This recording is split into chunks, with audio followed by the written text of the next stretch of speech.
another episode of Unpacked. I am thrilled today. We are finally able to do our Zoom call, and we've got our very first Unpacked after the Vows International. We are zooming in all the way from England. That's Woo-hoo! right. Let's go. Come I'm on, hyped about Sheffield, it. England is in the building. In the building. And we've got two of our very dear friends that have been watching the show for all 9 weeks and the episodes of the sermon series. They got to be tired of our voices. They've got to be tired, and yet they joined us on this live Zoom call. And so I want to introduce everybody to Joe and Lo Willis. They are pastors of C3 Hope Church in England, Sheffield, England. So would you all just give them a hand? Yay! I wish we could be there with you all in person. We love you. But I'm so glad we at least get to do this. And this is what I love, is to be able to connect with you all and connect with people that may not be able to brave this couch in person, but yet they can share in with the online experience with us on the show. And I'm just so thrilled to have you guys. Aren't they great, babe? They're great. I love them. Yeah, Joe and Lo. Two of my faves. Aren't they fun? Yep. Two of my faves. Listen, we went to England and we just fell in love with this couple. Mm-hmm. And they are super great. And so they have an amazing, amazing, amazing church in England. And we've been there and we love them. And it's like a home away from home. It is. They've got amazing members. And we just basically call them Embassy City of the UK. I completely changed your whole church name to Embassy City UK. They just got the new name. I know they did get the new name. Again. You're messing up a lot of branding totally right now. messing up a lot of branding. Oh my goodness. Joe and Lo, I'm just messing, but we love you guys so much. Thanks for being on the show with us today. It is such a pleasure. We're so glad to be here. It is an honor, and you guys are family. So when we got the call, we were like, of course, come on board. And this series has been a gift to us, but also to our church. We've recommended it to our guys. Like this stuff has been gold. And so we're thrilled to be here. Thanks so much for having us. Oh my goodness. Thank you so much. This is going to be fun because you guys are our first time that we're actually getting to do this live with you all. And so I'm just looking forward to even seeing this perpetuated where we just get to connect with people who have been watching the series, who have been watching the program, and just a way to connect with those that we can't see physically in person, but we can online. So this is super great. So I feel like when I called and I asked them if they wanted to be on the show, Joe is saying that they've been watching, but I really think that they had to catch up. I think they had to go back and watch every sermon. It was like, oh God, they wanted to be on the show. They had to binge watch it like a Netflix series? Yes. They were like, there's 9 episodes. There's actually 18 episodes. There's 18. Because now we got to watch it there's back. behind the scene footage after every single show. That's crazy. I think Joe watched the church services and then Lo watched the Unpacked and they just compared notes. That's hilarious. No, but I am curious, how did you all find out about it? And then what hooked you? What did you get from it? Yeah. All the things. Well, we are always stalking you guys. Yeah. You are, absolutely. You are just fabulous. And I, on my attempt at a couch to 5K, which is, a little running thing that I attempted to do. Yeah. One day it popped up, I think on Facebook, and I thought this sounds good to me. And so I listened to the first Unpacked episode on my jog/walk. And I came home and I said, Joe, this is excellent. We need to listen to more of this. And then in fairness, we did binge watch some. We binged. We did binge watch some. And I feel like it's kind of like Netflix and chill. I'm all for it. Yes, come on. But we have loved it. And it's been so helpful for us. Yeah. I feel like we've been simultaneously like high-fiving you every time. But then also just wanting to I don't know, slap you as well. Like you're like, ouch, ow, that hurt. So that's the challenge. It's been amazing. Yeah, such a gift. And for us, it was amazing because we planned our preaching series for a year in advance. And we last August decided when you came, actually, Uncle Tim, you said about honest, open, and transparent. You say it all the time. I listen to you all the time, and I love that idea of of bringing things to the surface that aren't spoken about. And so for us, we planned 6 hot Sundays last August, and it just so happened that this morning we started 6 hot Sundays, and the first 2 we're doing 2 weeks on sex, 2 weeks on race, and 2 weeks on money. And so this morning we started 6 hot Sundays. So the sovereignty of God's an amazing thing, where we actually, started and stole a lot of what you said. That is awesome. So great. Hot Sundays. That is so dope. I love it. I love it. I need to take that. That is awesome. It's yours.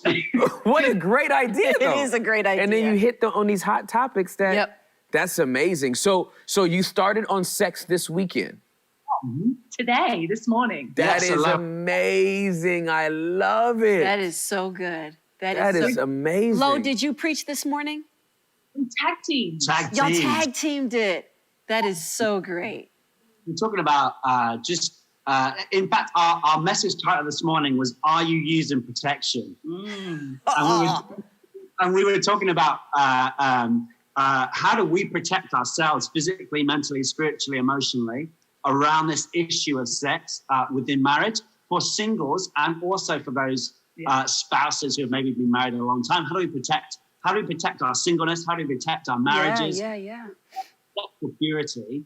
And it was good. We had to do a disclaimer for any parents with young kids, because we haven't got our kids program running at the moment. So we were like, we are going to go there, just so you know. And but it was awesome. It was fun. Wow. How did it go over? How did the people respond?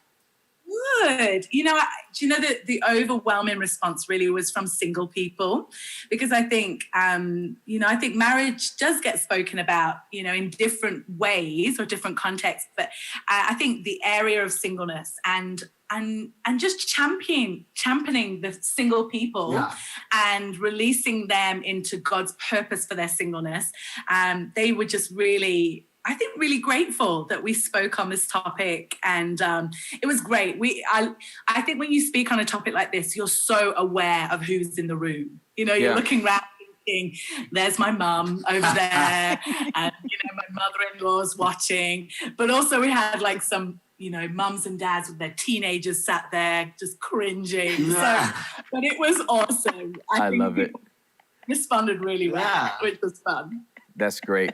No, I'm thinking about, as you guys were talking, I started thinking about all the people in the Bible that God used that were single. Right. I think it was more single people than it was married people from like Genesis to Revelation.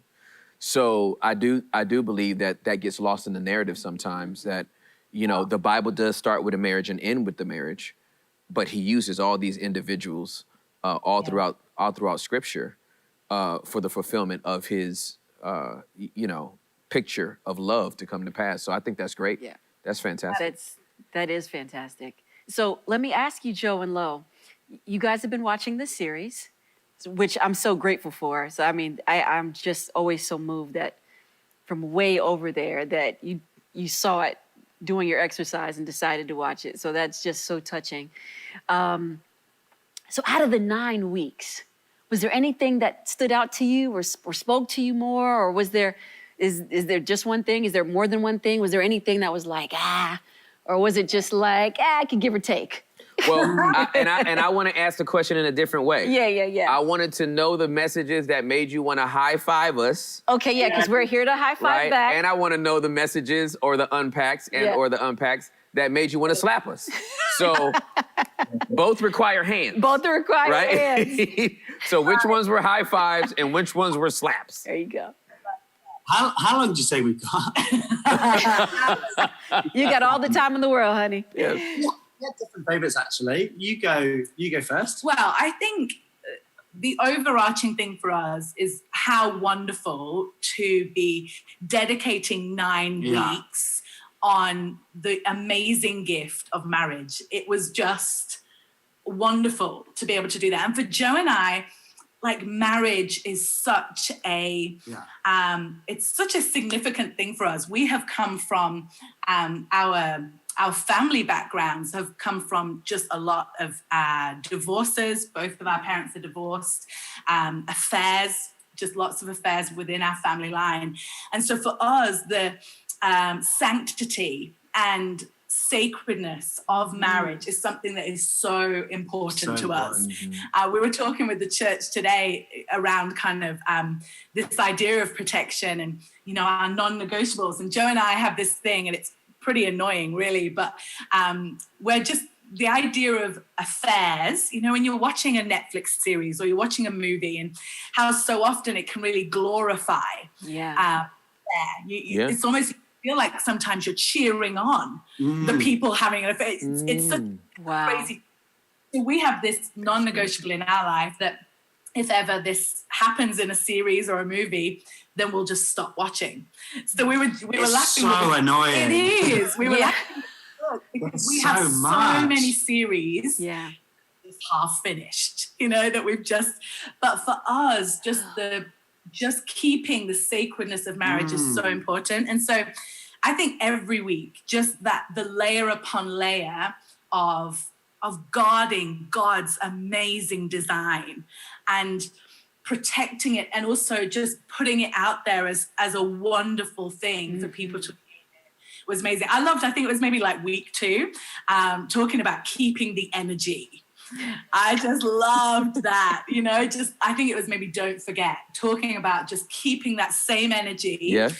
When you first said those vows, keeping that same energy. And we love that. That was a high five. Yes. One, because intentionality, I think, is so important, isn't it? Like we're big advocates of date nights, and we do alphabet dating. So we take it in turns. Yes. You know, he does A one week, I do B the next. And so I did, and it's a surprise. So I did art. So we drove up into the peaks, into the mountains by our house. And I bought canvases and watercolors, and we just went up there and painted and just had this really spontaneous date. The other person doesn't know about it.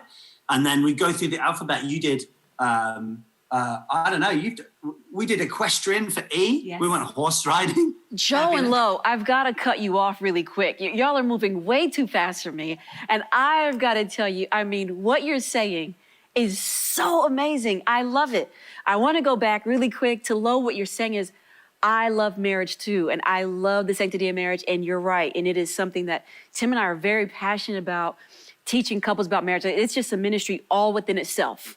You know, it's just, and it's eternal. I mean, we had to stop it at 9 weeks, or else we wouldn't have a church anymore of anybody else but married people. But, you know, there's so many things to cover in marriage. And so Tim and I share the sentiment that we appreciate and celebrate and love marriage so deeply, just like you.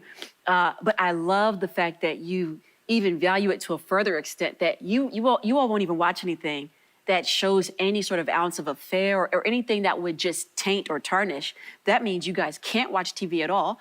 There's probably nothing on TV that you can watch. And yet, but the fact that it's so important to you that you will be like, I'll sacrifice any of that to make sure that none of that even gets into our head, it's a big deal. Our mind, our thoughts. And I mean, that's a huge I just commend you on that. I think that's wonderful. I don't know many people who have done that or will do that. I mean, that's amazing. And so I just want to celebrate you for that. Third, I love the fact that you all just said that you do alphabet dating. I mean, I've never heard of this in my whole life. Yeah, this is fantastic. I'm today years old. We are today brand new. Years old trying to figure out what this is. Yeah, I'm just like, break this down. Yeah, because this is amazing. And I mean, we have our date nights on Fridays. We've had it for 20 years, but we haven't done alphabet dating. But I love that. A, and then we're doing art stuff, and B could be boating. I mean, I don't know what your B is. I'm ready to know. I want to know, what are all your letters? What in the world do you do for Z? What do you do for Q? I want to know. Yeah, this is fantastic. So can you take us slower? Because I think there are so many couples that would love this idea and that are going to literally steal this from today and apply it to their marriage. And so could you just take a little more, Joe, and explain, and Lo, what you guys are doing with this ABC dating? I'm here for all of it. I'm here. Yeah. Well, I stole it as well. Like I think I heard it on the radio. Somebody had an idea, and you know, I think what married life can boil down to is we either go to the cinema or we watch a movie at home. We either go out for dinner or we cook in. And there's no creativity, there's no spontaneity, especially when you have kids. We got 3 kids, and so for us, we don't want our marriages to end the way our parents have. We don't want our marriages to end the way so many have. And we want to example what it is to live a marriage where we're thinking about each other and intentional. And so, I mean, we've done all sorts. One of my favorites was for tea, we did a train ride. So we went to the train station and got on the next train, and we had to get off at the first stop of the next train. Wherever it was going. So we're in Sheffield, like, which is in the middle of England. I love this. And we just missed a 1-stop train to Edinburgh, which is like 4 hours north in the middle of Scotland. So we just missed that, praise God. Would have been mad. But we've done all sorts. I'm just trying to think. For Zed, we went to the zoo. We got waylaid at R. So we had Reuben. We called that a date. Like we had our first son for R. That was a bit cheating. Yeah. What else have we done? We've done all sorts. But they don't all have to be so elaborate. No. But it's more just the idea of being intentional. And I loved, again, one of the messages about considering the other person. Yeah. And that idea of keeping the energy, putting in some thought. You know, it doesn't have to be elaborate. I was thinking for Elle, I did an escape room. Do you have escape rooms? Yes. That was amazing. I made our house lots of different rooms, escape rooms. One of them I put string everywhere. It was like it's like lasers, you know, like in a vault. It was, and I had to, everything built up to that, and I had a certain amount of time that I'd won, and then I had to escape from that. So we've had fun. Yeah, I think it's that intentionality. Yeah. And it's so easy, especially if you're married with young children, which is the life stage that we're at. It's very easy at the end of a day to be exhausted, and you have this little window in the evening. Yeah. And so it's so easy to just to veg out on the couch, and life can just keep passing you by. And I remember Joe's, with Joe's family, there was definitely a sense that maybe some of the reasons, and I think in mine as well, that maybe the marriage broke down was that they had become mum and dad, maybe as opposed to husband and wife. Absolutely, we are mum and dad, and that is our, it's the greatest privilege ever. But we first and foremost are husband and wife. That's right. And so to keep that intentionality, I think we've just made it a priority. Yeah. So I gotta give this story. So this is so great, by the way. My parents have been married 2/3 of the way done with May. They'll be married 47 years. So their wedding anniversary is May 21st.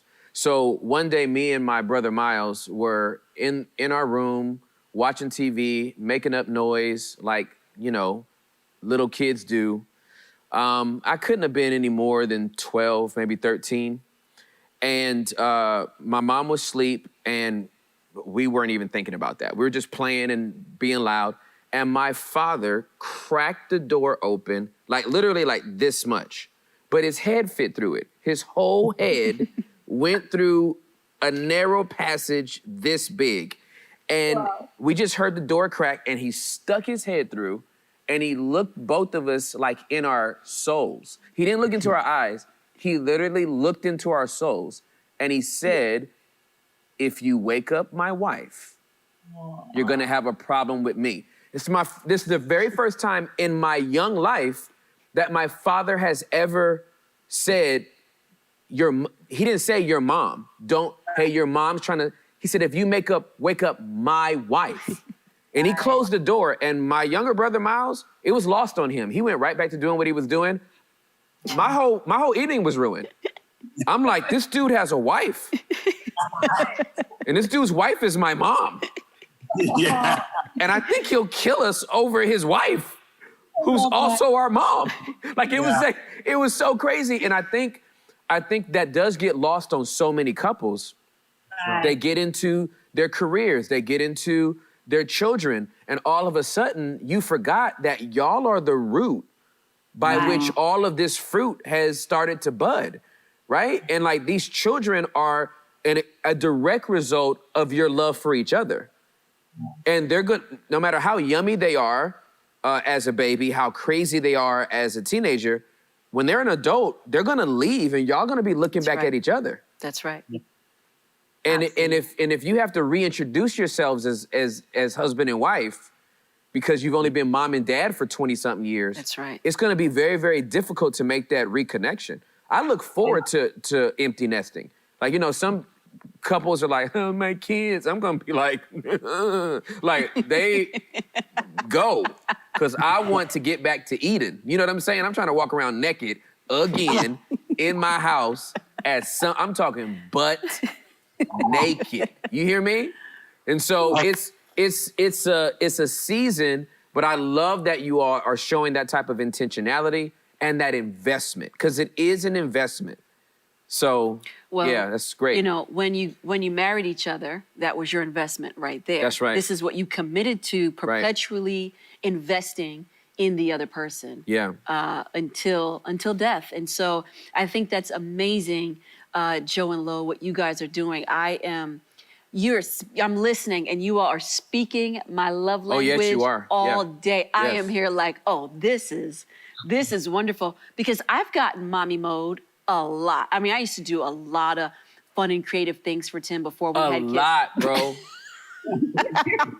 I mean, as you were talking, I'm like, I miss my wife. I need to push these dudes through. Well, and I loved it. I enjoyed it, and I loved being creative. I loved it. For those now that could even be very stressful for those that are not creatives. Right? For those people that are just like, they don't have a creative bone in their body, they may feel somewhat stressed out trying to pull off and, oh my God, I got to think of something for an A.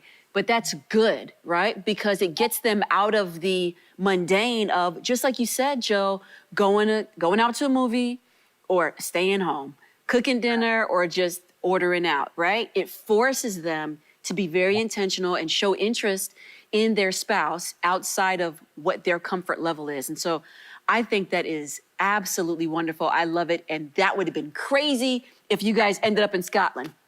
Oh my God. Yeah, y'all would have had your S early. Yes. That would have been I'd have put that as the S and be like, That's hey, right. nobody said this had to be in order. We're just pulling a letter out of the alphabet. Yeah, that's great. I think that's amazing. And I think that's a really wonderful tip to give young couples and married couples that have been married a really long time, some great ideas that they can introduce into their marriage that does keep that spark going, because it does cause them to think. And people typically put a lot of effort in their job. They put a lot of effort in their work. They put a lot of effort in their kids. They put a lot of effort and thought in their hobbies. But they discredit their marriage because it'll always be there. They don't always put that much effort that they put these other things into their marriage, because they're like, oh, they're not going anywhere. Oh, they'll be there tomorrow. It's somewhat taken for granted at times. And so this is just such a great way. Thanks for listening to the radio, Joe, and getting this idea. We're totally stealing it. Totally stealing the ABC dating. I'm starting my A this month. Okay. I'm coming up with A. Come on. So that's great. Okay, carry on, guys. This is wonderful. Okay, I gotta get a. Tim's got something else. Yeah, no. I'm curious about a slap. Well, no, wait. They're high-fiving, and they weren't done yet. And then, so when you guys gave us the high five, we high-fived. I need to know now, if you guys give us the slap, am I supposed to slap them? I mean, if I got to throw a slap. We'll high five is up and then slap is across. All right. I didn't know if you meant like, psh, you know. Yeah. All right. Lois like, yeah, that's exactly. That's hilarious. Okay, go ahead, guys. A big thing for you was the area of submission. That was Yeah. an area we don't talk about a lot. Maybe. Yeah, and I was here for it. That submission message was, Oh, yeah. you know, I think for me, do you know, like I loved. I mean, there's a couple of bits because you're talking in the show. I love when you were saying because I have for too long had too many conversations with people who, especially with this last year with COVID, and we had a huge upheaval with our senior founding pastors leaving after 29 years as a church, and that brought a lot of change, a lot of questions for people. And too many times in this last year, I've heard generally a wife say to me, "Do you know, we are on board, we are in, we're here, but I have to wait till my husband makes the decision. I have to wait till." And it just makes my skin crawl because I think, really, is that how we're operating? Is that what we're doing? Because God has put you together not for you to for every beck and call for your husband, but to actually come to a decision together. That's right. And to come to a place where you are both leading your children, you are both leading your family, and if the husband is not under the headship of Christ, then we've got a problem because he's making some dumb moves on your behalf. Yes. That's right, Joe. That is right. He is not leading your house into the place where God would have for them. I love what you were saying, but the scriptures also say, this when Jesus spoke to the devil cherry-picked, throw yourself off the building, the angels are going to catch you. Yeah, but enemy, the scriptures also say, and I love that because for me, I'm like, what? Let's give women their rightful place in a marriage. Yes. Not just yes, I'll do that. Not just it's so interesting because I was sharing this morning about a story about the Tsar of Russia called Ivan the Great. I don't know if you heard this story. He is. It's a wild story. He was a colonel of an army, and he just was fighting wars, was busy winning battles and conquering land, and he got to an age where his advisors just said to him, "Listen, you need to get married. We need to get you married off. You need to start having some kids and carrying on your lineage." And he was like, I haven't got time to do this. You go find me a wife. And so his advisors were like, all right. So they search across Europe and they find the princess of Greece. The king of Greece decides like, yeah, okay, I'll give my daughter in marriage. But the only condition is that you become baptized because they were Greek Orthodox. So he said, you need to get baptized and then we can do this thing. So the day before baptism, and then we can get you married. So he's like, cool. And so the day before his wedding, him and 500 of his loyal soldiers. This is a true story. They come and they're like, if you're getting baptized, we're getting baptized too. And so they come and they sit down with 500 priests to talk about the pre-baptism. Like, here's what it means. And they get to the point where the priests say to them, you have to give up being warlords in order to be baptized. You have to give up killing. You have to give up being a warrior. And they were just like, we just can't. Like, we cannot do that. And so they came to the conclusion that they would draw their swords and hold their swords above the water and be fully immersed apart from their fighting arm and their sword. And I was thinking, in so many marriages, there are so many unbaptized arms that people put above the water. Like the unbaptized arm of ego, right, or the unbaptized arm of our own agenda, right, or the unbaptized arm of our own wallet. Like, God, I give you everything but my wallet. I'm keeping it above the water. And I think when we talk about submission, when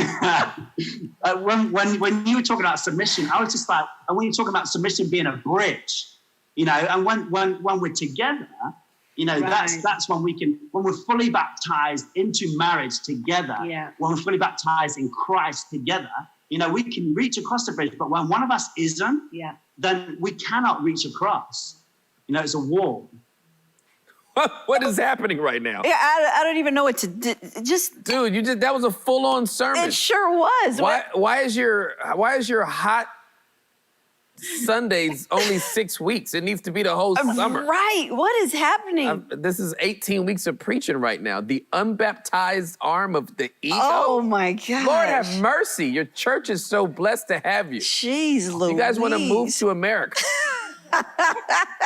My God. We need to have C3 Hope here in the USA. Oh my gosh. I just need a minute to soak digest that in. that. When I hear great revelation communicated greatly, I just don't run over that. That's powerful, I guys. just need a minute with that, because that is, I see everything that people say. Yeah. And so I'm looking at, I don't even want him to stop talking. I mean, this is powerful. I'm looking at all the couples that we've counseled. Wow. Yep.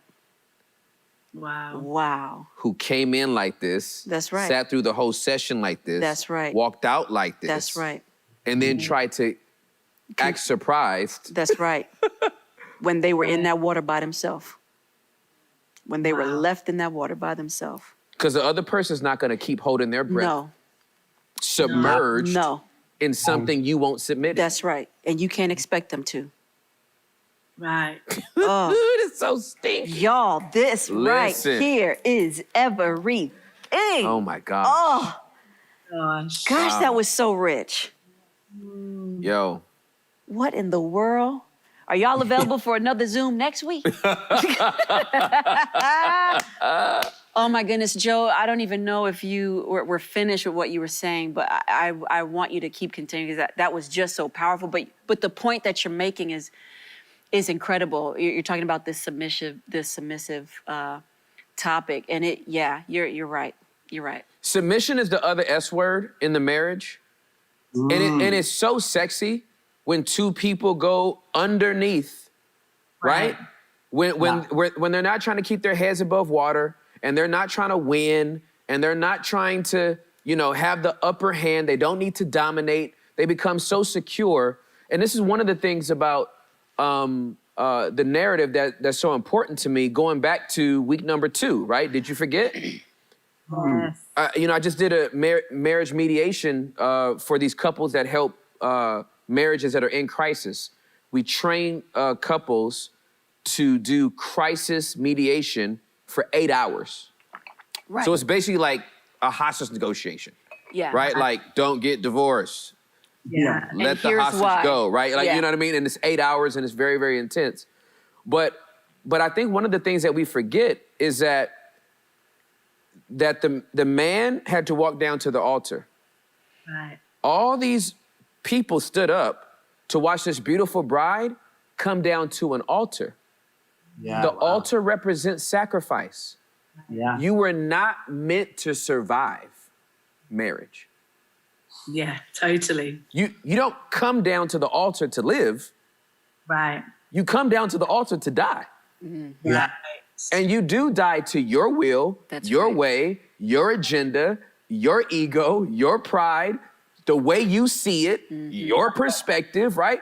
All of that has to die. And when two people do it, it's the most romantic thing in the entire world. Yeah. But when one person does it and the other one doesn't, we call that person a coward. That's right. Right? Right. That's Totally. right. We're both going to make this commitment. We're both going to make this jump on 3. 1, 2, 3. One person jumps, the other one's just still standing there. We call that person a coward. Yeah. It's been the most heartbreaking thing, I think, for me over the years, in seeing couples that, get married and, love God. And then over the years, I don't know, one wants to pursue the things of God and pursue, God's purposes and plans for their life, and the other doesn't. And the majority of the time, the person that wants to pursue God ends up relenting and giving into the small life of the person that doesn't want to pursue. And our hearts have been broken so many times of seeing people then retreat because of that decision to not sacrifice and to not lay down their life. And I think you're so right. There's something so amazing about a couple. The reality is, an altar, God puts his fire on the altar. Mm-hmm. And when you see a couple that have laid down their life for Christ, that have laid down their life for one another, God puts fire on that, and God uses them in the most amazing way. And we were talking about COVID and this year and what that's meant for us. And the reality of how we've worked, I've been on maternity leave and, had a baby. And so Joe's been kind of focusing on the church and I've been focusing on the kids. And we've kind of been working like solo operating, haven't we? And we've realized that we are so much better as a team. Mm-hmm. As we work together, as we're both on the same page, it's so much more, it's so much better when we're together. And I think seeing that in couples, when, maybe one is running ahead for the things of God and one has decided not to, it's a heartbreaking thing to see. Yeah, and it's interesting as well because I think it's week 4 when you're talking about unpack your bags and you were talking about when you come to the altar, you're there to sacrifice yourself, not the other person. Right. And I love that because we're there to sacrifice our ego agenda, our upbringing, our ethnicity. We're there to give everything to God, for the fire of God to hit it so that we can be the fuel, but God can be the one. The Bible says that as we lift God up, all men are drawn unto him. Mm-hmm. Now, we're meant to be the fuel. We're not meant to be the fire, and I think when God can put the fire on it, I loved what you said about like Satan hates a couple who act like Christ and his bride, and that's what we are here to be. We're here to act and to give ourselves everything, not holding anything back, not withholding anything of ourselves. And I think when we do, there is such a beauty. You look at, you talk all the time about your parents' marriage, and we say all the time, we want to be that old couple who people look to and like, I want what those guys had, and the only way we can do it is by daily dying to our stuff and giving each other, not just each other, but Christ, everything. And I think that's the only way we can survive. Right. So good. Man, y'all are I am just loving I'm going to buy a this. plane ticket tomorrow. Yeah. I'm flying 9 hours. We miss you guys. To hug your neck. Yes. And I'm jumping right back on the plane. I just might come out there and chill for a week and a half. Yeah. Guys, what you're saying is just it's so wonderful and refreshing. It is refreshing. It's just so refreshing to sit and hear and listen from pastors. Yeah. Those of you watching, guys, these are pastors. These are leaders. They've been pastoring for some time. And they are just, this is what good leadership looks like. Well, listen, thank you so much for joining us. This was a tremendous conversation. They were so refreshing to our soul, and I hope that they were refreshing to you as well. Just so great to get good perspective from even people that don't even live nearby. So I just want to say a great big thank you to our friends Joe and Lois way in England. And I want to thank you all for joining us on this live Zoom call. Listen, we've got more to come. I know you all have been sending in your emails and your comments and your questions, and some of you want to be physically on the couch, and some of you want to be on these Zoom calls. So we are going to do it, and just keep going in, because this is what it's going to look like, and we are loving it. So we want you to join us. Please send in your emails. And until then, we love you. God bless you. See you next week.